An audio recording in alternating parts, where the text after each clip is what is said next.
ভক্তমণ্ডলী মায়েরা বাবারা, আজকে একেবারে সুন্দর করে দেখা গেল যে রাজামশাইয়ের একটা কি হলো, ছেলে হলো। আচ্ছা বেশ, ছেলেটার নাম কি রাখা হলো? নরোত্তম। আস্তে এবার নরোত্তম জন্ম নিয়েছে।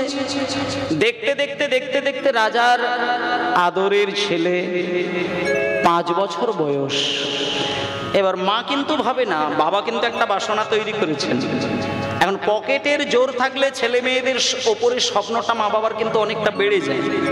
আর যদি পকেটে জোর না থাকে, অত দরকার নেই, কোন রকমের জীবনটা কাটবে, এটাই হচ্ছে বিষয়। কিন্তু যেহেতু রাজা, তার একটা ইচ্ছে রয়েছে যে ছেলেকে আমি বিরাট বড় একটা ডাক্তার, মাস্টার, উকিল, ব্যারিস্টার, ইঞ্জিনিয়ার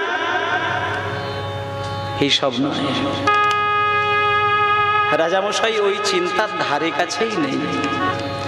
রাজামশাইয়ের একেবারে শুদ্ধ চিন্তা, একেবারে শুদ্ধ চিন্তা যে আমি আমার একমাত্র ছেলেকে পেয়েছি, ছেলের পেছনে মানুষ করতে গেলে যদি আমার রাজ সর্বস্ব শেষ হয়ে যাক, ছেলেকে মানুষ করতে গিয়ে আমি হাত বাড়িয়ে ভিক্ষে করব, তাতে আমার দুঃখ নেই। কিন্তু ছেলেকে আমি পরম ভক্ত তৈরি করব, বৈষ্ণব তৈরি করব, পণ্ডিত তৈরি করব, তাতে আমার রাজকোষ শেষ হয়ে যাক, আমি হাসি মুখে দিয়ে দেব। যখন ছেলের 5 বছর বয়স, কোলে করে নিয়ে ছেলেটাকে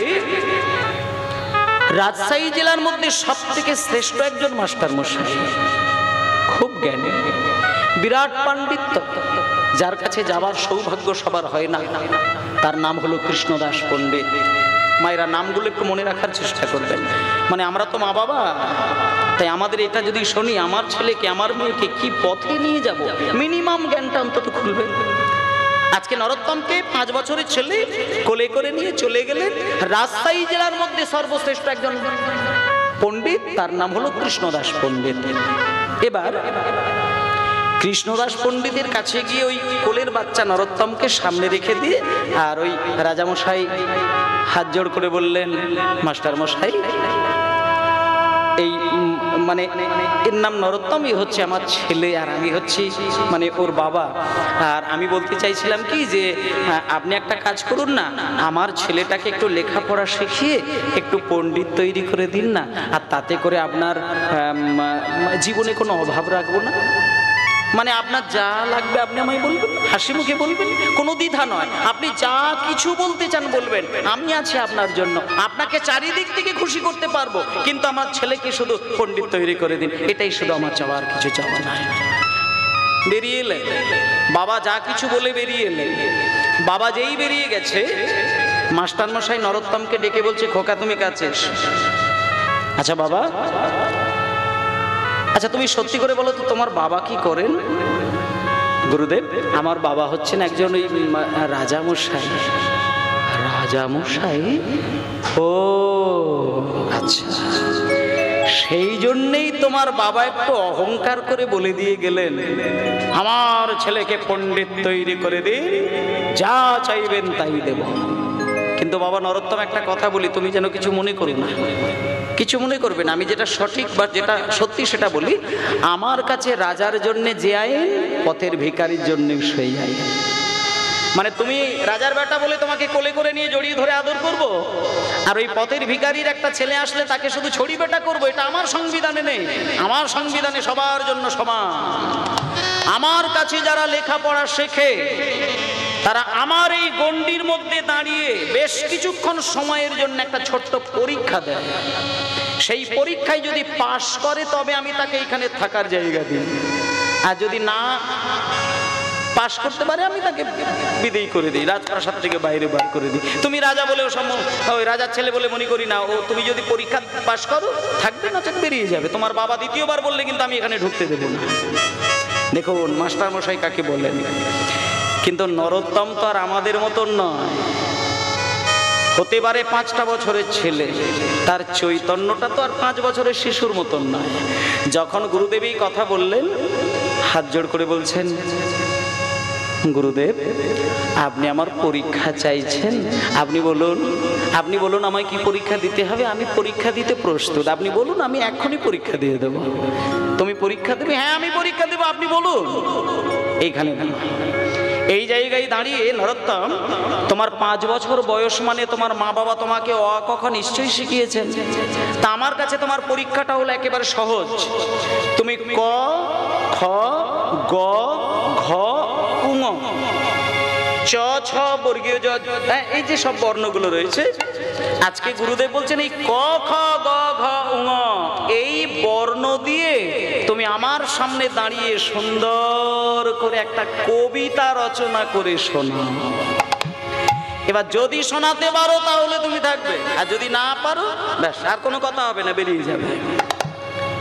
এবার বাবা, 5 বছরের ছেলেকে যদি ক দিয়ে কবিতা, খ দিয়ে কবিতা, এটা কিন্তু ভাবলে কিন্তু ছেলে মানুষের বিষয় নয়। 5 বছর কেন, 50 বছরের ব্যক্তিকে যদি ক খ গ ঘ ঙ চ ছ বর্গীয় জ ঝ ইঙ দিয়ে একটা সুন্দর কবিতা বলা হয়, অনেকটা ভাবনা চিন্তা করতে হয়, কিন্তু দুম করে বলে দিল কবিতা বেরিয়ে এলো, এটা কিন্তু হয় না। আর 5 বছরের ছেলে যেই বলেছে ক দিয়ে কবিতা, একটুখানি চোখটা বন্ধ করে মা বাবাকে একটু স্মরণ নিয়ে নিয়েছেন। এবার মা বাবাকে স্মরণ নেবার পরে গুরুদেবের চরণে দুম করে প্রণাম করে নিয়ে হাত জোড় করে কবিতা শুনলে অবাক হয়ে যাবেন। নরোত্তম সুন্দর করে কয়েক কলি যুগে শ্রীকৃষ্ণ চৈতন্য অবতার, হরি হরি বল।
ঘরে ঘরে হরি নাম দেন সর্বজনে, ঘরে ঘরে হরি নাম এলো সর্বজনে, ঘরে ঘরে এলো সর্বজনে, ঘরে ঘরে হরি নাম এলো সর্বজনে।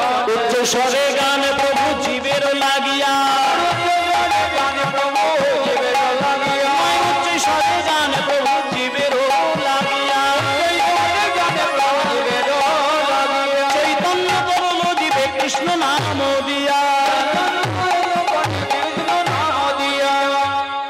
ছয়ে চৈতন্য করলো জীবের কৃষ্ণ নাম দিয়া।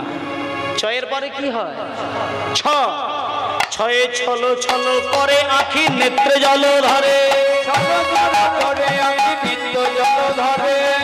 ছল করে আখি নেত্রে জল ধরে,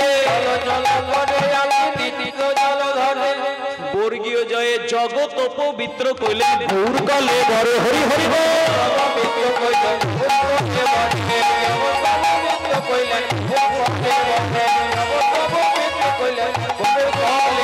ছল মল খোঁজারে পূর্ণ শশ ধর, দাঁড়াও দাঁড়াও দাঁড়াও দাঁড়াও দাঁড়াও দাঁড়াও, নরোত্তম সামনে এসো, সামনে এসো। আমার জীবনে আমি হাজার হাজার ছেলেকে লেখাপড়া শিখিয়েছি, কিন্তু এই কবিতা তুমি কোথায় পেলে? কাছে এসো, কাছে এসো। এই কঠিন কবিতা কি এর আগে তুমি কোথাও শুনেছো? মানে কোথাও কি এই কবিতাটা শুনেছো, না তোমার মা বাবা তোমাকে কোলে বসিয়ে শিখিয়েছেন? নরোত্তম হাত জোড় করে বলছেন, বাবা ঠাকুর, ওই মানে আপনার আশীর্বাদে আর মা বাবার আশীর্বাদে মানে আমি এই কবিতা কোথাও শুনি না, এই কবিতা আমি আপনার কাছে এখনই আমি হৃদয় থেকে শুনিয়ে দিলাম। সঙ্গে সঙ্গে মাস্টারমশাই বললেন, নরোত্তম, যার হৃদয় থেকে 5 বছরের শিশু হয়ে এত সুন্দর কবিতা বেরিয়ে আসে, আমার মনে হয় নয়, এটাই সত্য, সেই ব্যক্তি মায়ের গর্ভ থেকে পণ্ডিত হয়েই জন্ম নেয়। পিতাই গৌর প্রেমানন্দে হরি বল। নরোত্তম, তুমি পণ্ডিত হয়েই পৃথিবীর মাটিতে জন্ম নিয়েছ, তাই আমার মতো পণ্ডিতের কোনো বিদ্যা নেই তোমাকে দেবা। তবে একটা কথা বলি, তোমার বাবা যখন আমার কাছে তোমাকে বসিয়ে দিয়ে গেছেন, আমি অন্তত এটুকু কথা দিলাম, আমার কাছে যদি কোনো বিদ্যা বুদ্ধি থাকে আমি তোমাকে উজাড় করে দান করে দেব। সেজন্য মায়েরা বেশি দিন নয়, অনেক ছেলে মেয়ে রয়েছে, কেউ 5 বছর, কেউ 10 বছর, কেউ 15 বছর, কেউ 20 বছর ধরে লেখাপড়া শিখছে। কিন্তু নরোত্তম কতদিন লেখাপড়া শিখলেন শুনবেন? 1টা বছরের মধ্যে 4টে বেদ, 6টা দর্শন। কোন শ্লোকে কত মধু আছে, কোন অধ্যায়ের কোন শ্লোকটা কোন ব্যাখ্যা রয়েছে, নরোত্তমকে যখনই গুরুদেব প্রশ্ন করেন, নরোত্তম চোখ বন্ধ করে সব শুনিয়ে দেয়, অবাক হয়ে যায়। মানে মাস্টার মশাই মাথায় হাত উঠে যায় যে কে, এ কেমন ছেলে, ভাগবতের যেখান থেকে যে শ্লোকই বলতে বলি অনায়াসে বলে দেয়। এ তো সাধারণ কোনো ছেলে না। একটা কথা বলি মা, যার জন্মের আগে মহাপ্রভু নরু নরু বলে ডাকে, সে কি সাধারণ মানুষ? আজকে তার সমস্ত শ্লোকই তো তার হৃদয়ের মধ্যে রয়েছে। নরোত্তমকে 1 বছর পরে, যখন নরোত্তমের বয়স হয়ে গেছে 6 বছর, তখন গুরুদেব একদিনকে কোলে বসিয়ে বলছে, নরোত্তম, আমার কাছে তোমাকে আর কিচ্ছু শিখতে হবে না, তুমি পণ্ডিত হয়ে গিয়েছো, আমি তোমাকে শেষ বিদ্যাটা বলে দিই। তুমি বাড়িতে যাবে, তোমার মাকে প্রণাম করবে আর বাবাকে প্রণাম করবে। আর একটা ছোট্ট গোপন কথা আমি তোমাকে বলে দিই, তোমার বাড়ির পাশ দিয়ে না একটা পদ্মা নদী বয়ে গেছে, আর আমি কিন্তু এটা জানি ওই নদীর জলে মহাপ্রভু স্নান করেছিলেন। আর একটা জিনিস আমার যতটুকু জানা, কেউ যদি নদীর জলে স্নান করে, কিছু হোক বা না হোক, তার পায়ের ধুলোটা তো জলে মিশে থাকবে। তাই নরোত্তম, তুমি মা বাবাকে প্রণাম করে আর আমার বিদ্যা বুদ্ধির হৃদয়ে ধারণ করে তুমি বাড়িতে যাবে, মা বাবার অনুমতি নিয়ে পদ্মা নদীতে যাবে। আর পদ্মা নদীতে যখনই ডুব দেবে, আমার কথাটা মনে করে পদ্মা নদীকে শুধু একবার বলবে, পদ্মা, আমি শুনেছি তোমার জলে মহাপ্রভু নাকি স্নান করেছেন, তুমি আমাকে সেই মহাপ্রভুর ধূলিকণার মধ্য থেকে একটি ধূলিকণা আমার হৃদয়ে বুলিয়ে দেবে পদ্মা। আর তোমার এই কথাটা পদ্মা যদি শোনে, আর পদ্মা যদি কথা মতো একটা ধূলিকণা তোমার হৃদয়ে বুলিয়ে দেয়, আমি গুরুদেব হয়ে তোমাকে কথা দিলাম, তোমার মানব জীবন ধন্য হয়ে যাবে। সঙ্গে সঙ্গে নরোত্তম মাস্টার মশাইকে প্রণাম করে বিদ্যা বুদ্ধি অর্জন করে বাড়িতে এলেন। মাকে প্রণাম করলেন, বাবাকে প্রণাম করলো আস্তে। এবার বাবাকে যেই প্রণাম করতে গেছে, বাবা ছেলেকে একেবারে বুকে টেনে নিয়ে জড়িয়ে ধরে, খোকারে, আমার জীবনের সব থেকে বড় ইচ্ছে ছিল তোকে আমি পণ্ডিত তৈরি করব। তুই আসার আগে আমাকে একদল পণ্ডিত এসে তোর সম্পর্কে সব বুঝিয়ে দিয়েছে। তুই মহাপণ্ডিত, আমি জানি, আমি শুনেছি তুই পণ্ডিত হয়ে বাড়িতে এসেছিস।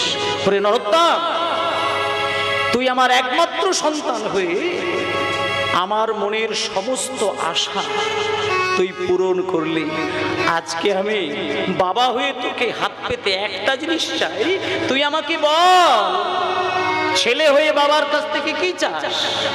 আজকে তুই হাসি মুখে যা বলবি, আজকে বাবা হয়ে আমি তোকে তাই তুলে দিয়ে আনন্দ করব। বল তুই কি চাস, বল তুই কি চাস? আজকে আমি তোকে দিয়ে, তোকে আমি সর্বস্ব দিয়ে আমি উজাড় করে দিয়ে আমি হাসি মুখে ভিখারি হব। বল তুই কি চাস? নরোত্তম বলছেন, বাবা তুমি আমাকে দেবে? দেব মানে কি রে? আমি তো তোর বাবা, বল বল বল কি বলছিস বল, আমি সব দেব। তখন নরোত্তম বলছে, বাবা যদি যদি তুমি আমাকে কিছু দিতে চাও, আমি ওই বেশি কিছু চাইবো না, মানে আমি শুধু একটা জিনিস চাইবো, আর আপনি আমাকে অনুমতি দিন, আমি শুধু ওই পদ্মা নদীর জলে গিয়ে যেন একবার ভালো করে স্নান করতে পারি। মানে আমি শুধু নদীর জলে স্নান করব, এই আশীর্বাদ আর অনুমতিটা আমাকে দিয়ে দিন। নরোত্তমের বাবা বলছে, শোন, পদ্মা নদীর জলে স্নান করতে গেলে বাবাকে অত হলপ করে চাইবার লাগে না। ঠিক আছে ঠিক আছে, দাঁড়া দাঁড়া দাঁড়া দাঁড়া, এইখানে দাঁড়া, তোকে কোথাও যেতে হবে না, এইখানে দাঁড়া। এই কে আছিস? কে আছিস রে? হ্যাঁ বলো। আস্তে, অত জোরে না।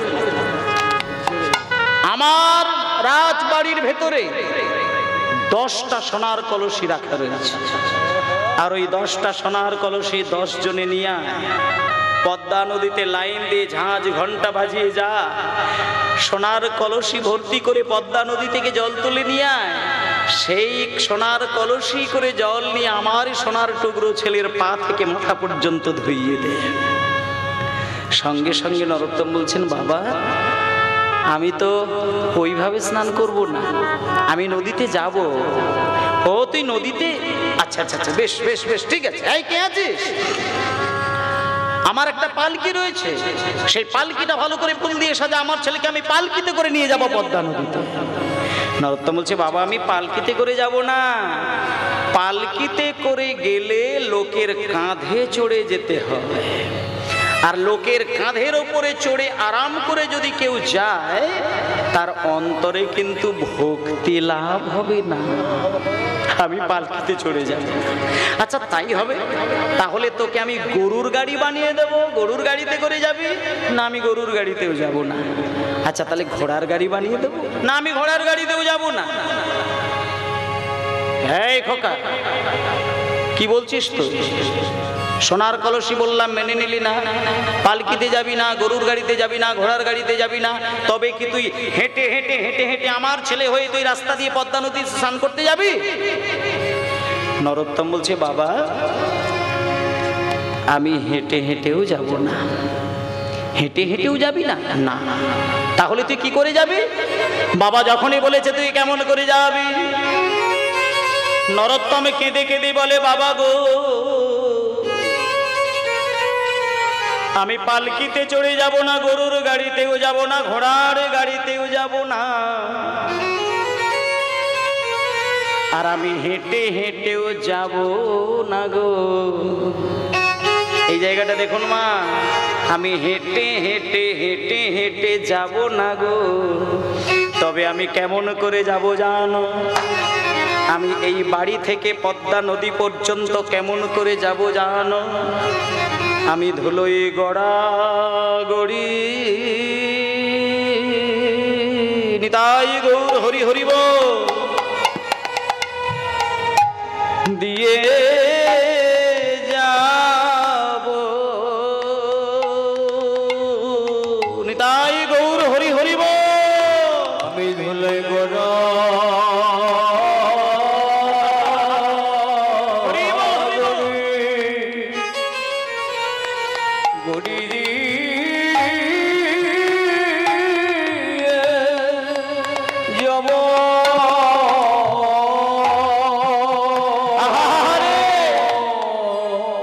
পদ ধুলাই অঙ্গে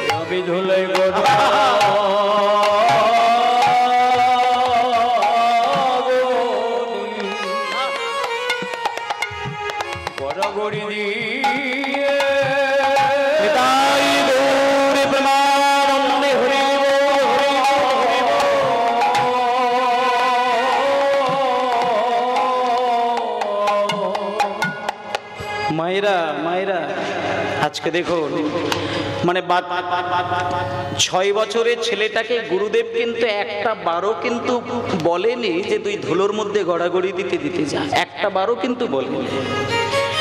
কিন্তু চেতনা যদি কারোর এসে যায়, তাকে আলাদা করে কর্তব্য পরায়ণ শেখাতে হয় না।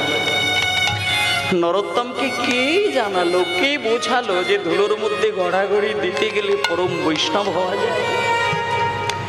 ধুলোয় গড়াগড়ি দেবে ছেলে, বাবা ছেলের চোখের দিকে তাকাচ্ছে আর মনে মনে চিন্তা করছে, পণ্ডিতের সঙ্গে তর্ক করার অধিকার তো আমার হয় না।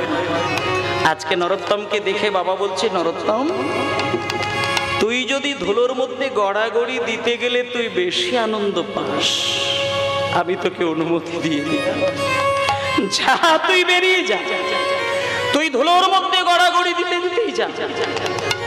ইতিমধ্যে দুজন প্রহরীকে পাঠিয়ে দিলেন, দুজন প্রহরীকে ডেকে নিয়ে কানে কানে বললেন, ওগো, আমার ছেলে জীবনে কোনোদিন পদ্মা নদী দেখে না, ও নদীতে নামে না, ও ডুব দেয় না, আমার আদরের একমাত্র ছেলে, ও নদীর জলে যাচ্ছে, তোমরা পিছনে পিছনে যাও, ও যখন নদীতে নামবে তোমরা দুজন ও দুটো হাতকে ধরবে। দেখো আমার ছেলে যেন কোনো রকম কোনো ক্ষতির দিকে না গড়িয়ে যায়। তোমরা যেমন ছেলেকে নিয়ে যাচ্ছ তেমন ভাবে ছেলেকে আমার কাছে পৌঁছে দিও। দুজন প্রহরীকে দায়িত্ব দিলেন, ছেলে বেরিয়ে গেল, গড়াগড়ি দিতে দিতে দিতে দিতে দিতে দিতে বহু দূরে চলে গেল। ইতিমধ্যে একেবারে নদীর জলের কাছে এসে নরোত্তম দাঁড়িয়ে পড়ল। নরোত্তম জলের কাছে দাঁড়িয়ে বলছে, আমি যদি স্নান করার জন্য নদীতে নামতে যাই, আমাকে তো প্রথমেই তো জলে পাটাকে ঠেকাতে হবে, আর পা যদি আমি জলে দিই তাহলে তো পদ্মা মায়ের মাথার উপরেই তো পা তুলে দিলাম। না না না না না না না না, মানে প্রথমে আমি পা দেব না, আমি বরং পদ্মা মাকে একবার ভালো করে লম্বা হয়ে শুয়ে পড়ে প্রণাম করে নেব। এই বলে যেই লম্বা হয়ে নরোত্তম পদ্মা নদীকে প্রথমে প্রণাম করতে গেল, মানে এরই মধ্যে নরোত্তমের মাথাতে ওই পদ্মা নদীর জলের হালকা ঢেউ এসে ছুঁয়ে গেল। আর যেই ঢেউটা ছুঁয়ে গেছে, আপনাদের মনে আছে, হয়তো মনে আছে, অনেকগুলো বৎসর আগে মহাপ্রভুর হৃদয়ের প্রেমটা অশ্রুরূপে কিন্তু এই নদীর জলেই মিশিয়ে দিয়ে গিয়েছিল। আর পদ্মা নদীকে কিন্তু একটা কথা বলে গিয়েছিল যে, পদ্মা, নরোত্তমের অঙ্গ যেদিন তোমার জল ছোঁবে, কি বলেছিলেন? তোমার নদীর ঢেউ তুমি নিজেই ধরে রাখতে পারবে না, শত শত গুণ বৃদ্ধি পেয়ে যাবে। আজকে হলো সেই দিন, যেই প্রণাম করতে গিয়ে মাথাটা হালকা করে জলটা ছুঁয়েছে, প্রণামেরও ছলে জলে পরশ করিল,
মানে দুজন প্রহরী একটা সেকেন্ডের জন্য বুঝে উঠতে পারলেন না, নরোত্তমের মাথাটা ছোঁয়া মাত্র দূর থেকে শতগুণ একটা বিরাট ঢেউ এসে নরোত্তমকে এক ঝাপটায় জলের তলায়।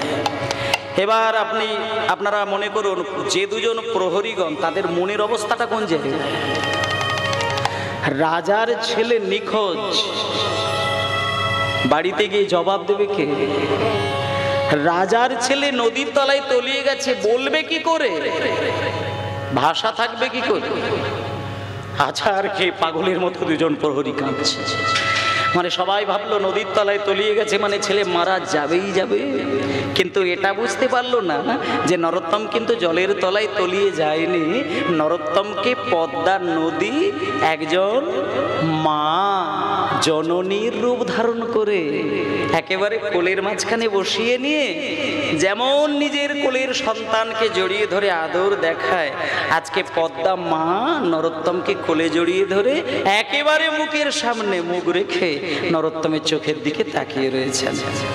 এবার নরোত্তম দেখছে যে একটা সে তো বাচ্চা ছেলে, দেখছে একটা মা আমাকে কোলে করে। কে আপনি? হ্যাঁ, আপনি আমাকে কোলের আপনি কে? আপনি কে? আমি তো চিনতে পারছি না। নরোত্তম, তুমি আমায় চিনবে না, তুমি আমাকে চিনবে না বাবা। আমি কে জানো? বলবো? বলি, আমি হলাম পদ্মা নদী। পদ্মা নদী? হ্যাঁ, আমি পদ্মা নদী। উমা, পদ্মা নদী আবার কথা বলতে পারে? হ্যাঁ রে নরোত্তম, পারে, তবে সবার সঙ্গে বলে না, সবার সঙ্গে বলে না। তোমার মতন অনুরাগী কৃষ্ণ ভক্তকে যদি পদ্মা কোনো দিন কাছে পায়, এই পদ্মা তখন ছুটে গিয়ে তাকে বুকে জড়িয়ে ধরে যেচে সেধেই কথা বলে। যখনই বলেছি আমি সেই পদ্মা, নরোত্তম বলছে পদ্মা তুমি আমাকে নিজে থেকে দেখা দিলে, তাহলে একটা কথা বলবো, তুমি শুনবে? আমি শুনেছি তোমার জলে মহাপ্রভু স্নান করেছেন। তা মহাপ্রভু যদি তোমার জলে ডুব দেয়, এটা তো সত্য যে সেই মহাপ্রভুর পায়ের ধুলো তোমার জলে নিশ্চয়ই মেশানো রয়েছে। তুমি শুধু আমাকে একটুখানি পায়ের ধুলো আমার ওই অঙ্গের মধ্যে একটু বুলিয়ে দেবে পদ্মা। যখনই মহাপ্রভুর পদধূলির কথা বলেছেন, সঙ্গে সঙ্গে পদ্মা নদী বলছে, হে নরোত্তম রে,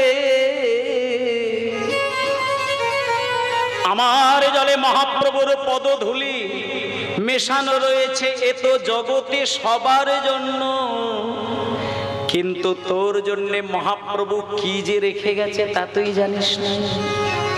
আমি এতদিন ছিলাম সেই গৌর প্রেমে ধনে ধনী, আর আজকে আমি সেই প্রেমে তোর হৃদয়ে মাখিয়ে দিয়ে আমি আজকে হব প্রেমের কাঙালিনী। সঙ্গে সঙ্গে এই যে সেই রেখে যাওয়া যে প্রেমটা নরোত্তমকে বুকের মাঝখানে পদ্মা জড়িয়ে ধরে এত বছরের সঞ্চিত প্রেমটা নরোত্তমের হৃদয়ে বুলিয়ে দিলেন। এবার নরোত্তমের গায়ের রংটা কিন্তু কালো ছিল মায়েরা, কৃষ্ণবর্ণের। এবার একটা তত্ত্বের দিকে দেখুন, যে ছেলের গায়ের রং কৃষ্ণবর্ণ কালো, কিন্তু গৌর হরির প্রেমটা যদি কেউ হৃদয়ে পায়, সে তো আর কালো থাকবে না, সে তো একেবারে সোনার বর্ণ হয়ে গেল। কিন্তু এতক্ষণ নরোত্তম কিন্তু কাঁদছিল না। যেই গৌরের প্রেমটা পদ্মা নদীর মাধ্যম দিয়ে হৃদয় স্পর্শ হয়েছে, অমনি নরোত্তমের দু চোখ থেকে কৃষ্ণ প্রেমের ধারা। এবার পদ্মা নদী নরোত্তমকে বলছে, নরোত্তম আমার এখানে না, আমার এখানে বেশিক্ষণ কেউ থাকতে পারে না, তুমি অনেকক্ষণ সময় দিয়েছ, এইবার তুমি চলে যাও, তোমার মা বাবা তোমার আশা পথে নয়ন দিয়ে বসে আছে, তুমি উঠে যাও, তুমি উঠে যাও। এই বলে পদ্মা মা যখনই জল থেকে তুলে দিয়েছে, বাচ্চা ছেলে কিচ্ছুই বোঝে না, পা পা করে জল থেকে, কি কে? দুজন প্রহরীগণ দেখছেন একটা বাচ্চা। হ্যাঁ, এই খোকা, কি নাম তোমার গো? এবার নরোত্তম বলছেন, এ কি তোমরা আমাকে চিনতে পারছো না? চিনতে পারছো না? আমার দিকে তাকিয়ে দেখো, আমি তো তোমাদের ওই রাজার ছেলে, আমার নাম নরোত্তম, ভালো করে তাকিয়ে দেখো, আমি নরোত্তম। দাঁড়াও দাঁড়াও, তুমি এতক্ষণ কোথায় ছিলে? বলি এতক্ষণ তুমি কোথায় ছিলে? আমি কোথায় ছিলাম শুনবে তোমরা? শোনো। যেমন ডুবুরিরা সমুদ্রের একেবারে তলায় ছুটে যায় দামি দামি রত্ন তুলে নিয়ে আসার জন্য, আর আজকে আমি ওই পদ্মা নদীর একেবারে গভীরে গিয়েছিলাম, আমিও সেইখান থেকে দামি দামি রত্ন তুলে নিয়ে এসেছি, আমার কাছে সেই রত্ন যত্ন করে রাখা আছে, তোমরা কি সেই রত্ন নেবে? প্রেম রত্ন। নেবে তোমরা? নেবে? যদি নিতে চাও দূরে দাঁড়িয়ে থেকো না, আমার কাছে এসো, আমার কাছে তোমরা এসো, আমি সেই প্রেমের রত্ন তোমাদেরকে দান করব। এসো এসো এসো এসো ভাই। গানে গায় কৃষ্ণ নাম হরি নাম, এসো ভাই। তাই গৌর প্রেমানন্দ হরি বল।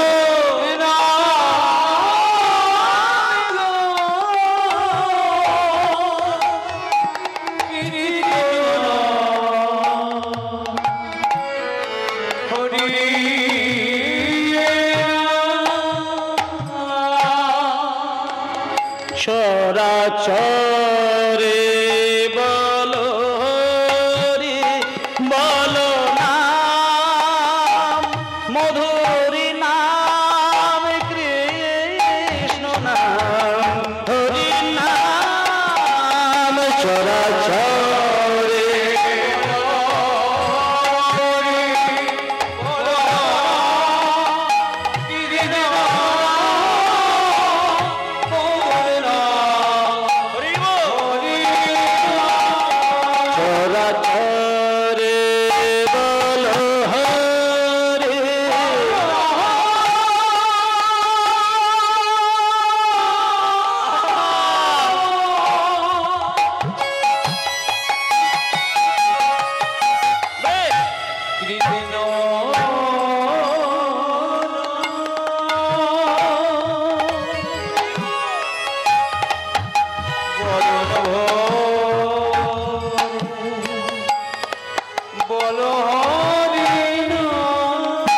চরাচরে বলো হরি বলো নাম, মধুর নাম কৃষ্ণ নাম হরি নাম।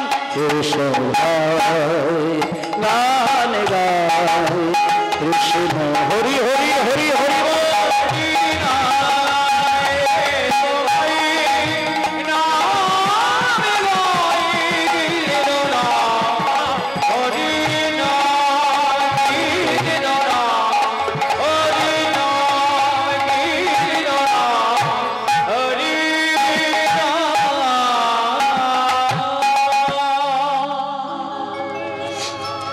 বাড়িতে ফিরে এলো ছেলে।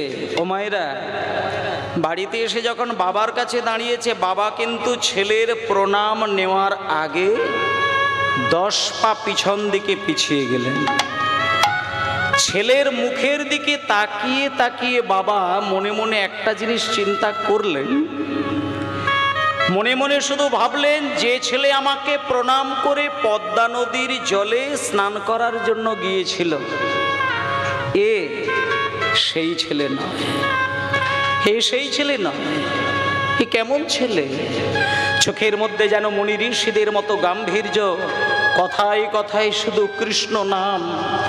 ছেলেকে বুকে জড়িয়ে ধরে আদর দিয়ে একটা ঘরে ঘুম পাড়িয়ে দিয়ে বাইরে থেকে দরজাটা বন্ধ করে দিয়েছে। আর রাজপ্রাসাদের যাকেই দেখছে তাকেই ডেকে ডেকে কানে কানে একটা কথা বলে দিচ্ছে, ওগো আমার রাজবাড়িতে নরোত্তম এসেছে, ও যত বড় অন্যায় কাজ করে করবে, ওকে যেন তোমরা কোনোদিন বকা দিয়ে কথা বলবে না। এমনকি নিজের স্ত্রীকে পর্যন্ত বললেন যে নরোত্তম এই রাজপ্রাসাদে যেখানে খুশি ঘুরে বেড়াবে, যা খুশি তাই করবে, ওকে তুমি আঘাত দিয়ে কোনো কথা বলবে না, ও যা করে তাই করুক। বাবা কিন্তু একটা গোপন তথ্য বুঝে গিয়েছিলেন। মায়েরা, খুব গোপন তথ্য। মনে করুন এই যে আপনাদের এই গ্রামে এই হরিবাসরে আজকে আপনারা কীর্তন শুনতে এসেছেন, একটা সত্য কথা বলি আপনাদের, গত বছরে এই মাটিতে যখন হরিনাম হয়েছিল আপনারা এসেছিলেন, আরো অনেক ভক্ত এসেছিলেন, আর আজকেও এসেছেন। একটুখানি আমার কথা শুনে মিলিয়ে নেবেন, একটা সত্য জিনিস উঠে আসবে দেখবেন। গত বছরে যারা হরিনাম শুনেছিলেন এই মাটিতে বসে, আর আজকে যারা হরিনাম শুনছেন এই মাটিতে বসে, গত বছরের ভক্ত আর আজকের ভক্তদের মধ্য থেকে এমনও দু একজনের নাম আপনারা পেলেও পেতে পারেন, যারা গত বছরে এই মাটিতে ছিলেন এবছর কিন্তু তারা আমাদের মধ্যেই কিন্তু আর নেই। আপনারা এই বছর আছেন, হরিনাম কিন্তু হবে, কিন্তু আগামী বছর যে আবার আপনারা হরিনাম শুনতে বসতে পারবেন এই গ্যারেন্টি কিন্তু আপনি দিতে পারবেন না। এক বছর বাকি, কার ওপরে কখন যে ভগবানের ডাক এসে যাবে কেউ বলতে পারবে না, কেউ বলতে পারবে না। আসলে একটা কথা বলতে হয় যে ভগবান যদি নিজে কৃপা করে কাউকে টেনে নেয় তার চরণে দাসী করার জন্য, কোনো ভালোবাসা কিন্তু তাকে পিছন থেকে ধরে টেনে রাখতে পারে না। আজকে যে নরোত্তম পদ্মা নদীর জলে স্নান করে বাড়িতে মা বাবার সঙ্গে দেখা দিয়েছে, আচ্ছা বলুন তো মা, যাকে নরু নরু বলে ডেকেছেন প্রভু, যে পদ্মা নদী একজন মায়ের রূপ ধারণ করে কোলে বসিয়ে তাকে প্রেম দিয়েছেন, সে কি আমাদের মতন সংসারী হবে বলে, নাকি তিনি রাজসিংহাসনের রাজা হবে বলে? খুব গভীরের বিষয়। যেদিনকে বাড়িতে এসে বাবাকে দর্শন দিল পদ্মা নদী থেকে স্নান করে এসে, সেদিন কেউ বুঝতে পারে না বাবা কিন্তু ছেলের চোখে চোখ রেখে একটা গোপন সংবাদ বাবার মনকে কিন্তু জানিয়ে দিয়েছেন।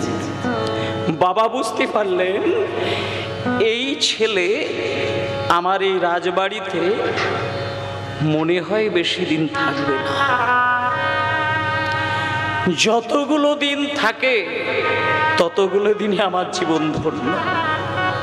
ওগো নরোত্তমকে তোমরা কোনো দিন কিচ্ছু বলবে না, কিচ্ছু বলবে না। ও যা খুশি তাই করে করো, ওকে ভালোবাসা দেবে, আদর দেবে, বকা দেবে না। যতদিন ছেলেকে আমি রাখতে পারবো ততদিনই আমি আনন্দ পাব। কিন্তু মায়েরা যতদিন নয়, যেদিনকে স্নান করে বাড়িতে আসলো দিনটা কাটলো, সন্ধ্যা গড়ালো, মা বাবার আদরের ছোট্ট সোনা নরোত্তম খুব আদরের ছেলেকে মা যখন ঘুম পাড়াতে যায়, দেখবেন এখানে অনেক মা রয়েছেন, একেবারে কোলের পুত্রকে যখন ঘুম পাড়াতে দেয় বুকের মধ্যে জড়িয়ে ধরে স্তনদুগ্ধ পান করাতে করাতে ছেলের মুখের সামনে মুখ রাখে, আদর করে, ভালোবাসা দেয়, চুম্বন দেয়, মাথায় হাত বোলায়, কত ছেলের সঙ্গে কথা বলে। কিন্তু যখন মা ঘুমিয়ে যায় তখন কিন্তু আর মায়ের খেয়াল থাকে না। আমি কোন দিক ঘুরে গেলাম আর ছেলে কোন দিক ঘুরে গেল। নরোত্তমকে মা জড়িয়ে ধরেছে, পাশেই বাবা, কিন্তু যখন ঘুমিয়ে গেল তখন তো মায়ের আর কোনো হুঁশ নেই। হঠাৎ করে মধ্যরাত্রিতে ছোট্ট ছেলে নরোত্তম স্বপ্ন দেখলেন একজন সামনে এসে দাঁড়িয়েছেন, কোকড়ানো কোকড়ানো তার মাথার চুল, গলায় রয়েছে তুলসী কাঠের মালা, কপালে রয়েছে তিলক, সারা গায়ে চন্দন সেবিত, লাল পেড়ে একটা পাটের ধুতি, আর বাহু দুটি ওপরের দিকে তোলা, হরিনাম গাইতে গাইতে নরোত্তমের সম্মুখে এসে দাঁড়িয়েছেন। নরোত্তম স্বপ্নের ঘরে বাচ্চা ছেলে প্রশ্ন করল, কে আপনি? আমার সামনে দাঁড়িয়ে রয়েছেন কে? কে কে আপনি এইভাবে দাঁড়িয়ে রয়েছেন কে? নরোত্তম, তুমি চিনবে না, তুমি আমাকে চিনতে পারবে না। আমি কে জানো? তুমি কিছুক্ষণ আগে পদ্মা নদীতে স্নান করতে গিয়েছিলে, পদ্মা নদী তোমাকে গৌরহরির প্রেম দান করেছেন। শোনো নরোত্তম, যে গৌরহরির প্রেম তুমি ধারণ করে তুমি আজকে মা বাবার কোলের কাছে ঘুমাচ্ছ, আমি আর কেউ নয়, আমি হলাম সেই গৌরাঙ্গেরই অভিন্নতম নিতাই চাঁদ।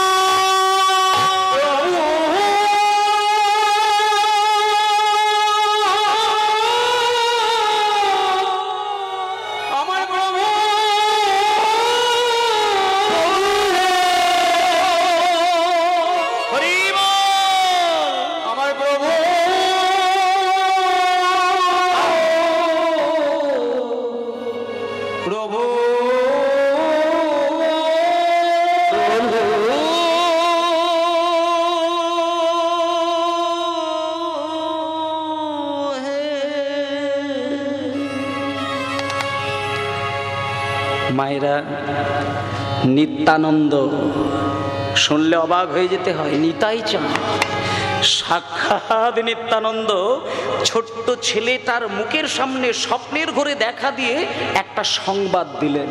নরোত্তম, নরোত্তম, আমি নিতাই চাঁদ, আমি তোমাকে স্বপ্নে দেখা দিতে এসেছি।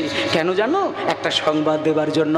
শোনো, তুমি এই মা বাবার কোলের কাছে আর ঘুমিয়ে থেকো না, তুমি রাজপ্রাসাদের ছাদের তলায় ঘুমিয়ে থেকো না, তুমি সোনার পালঙ্কে ঘুমিয়ে থেকো না। তুমি যদি আরো প্রেম পেতে চাও, আরো কৃষ্ণ ভক্তি পেতে চাও, তুমি আমার সঙ্গে চলে এসো, চলে যায় প্রেমের রাজ্য বৃন্দাবন ধামে। নিতাই গৌর হরিবোল হরিবোল। সঙ্গে সঙ্গে নরোত্তমের ঘুম ভেঙে গেল। মানে এতক্ষণ নরোত্তম কিন্তু ঘুমিয়েছিলেন, যেই দেখলো যে আমি বৃন্দাবনে গেলে আরো বেশি ভক্তি পাবো, সঙ্গে সঙ্গে নরোত্তমের ঘুম ভেঙে গেল, স্বপ্ন ভেঙে গেল। স্বপ্নটা যেই ভেঙে গেছে,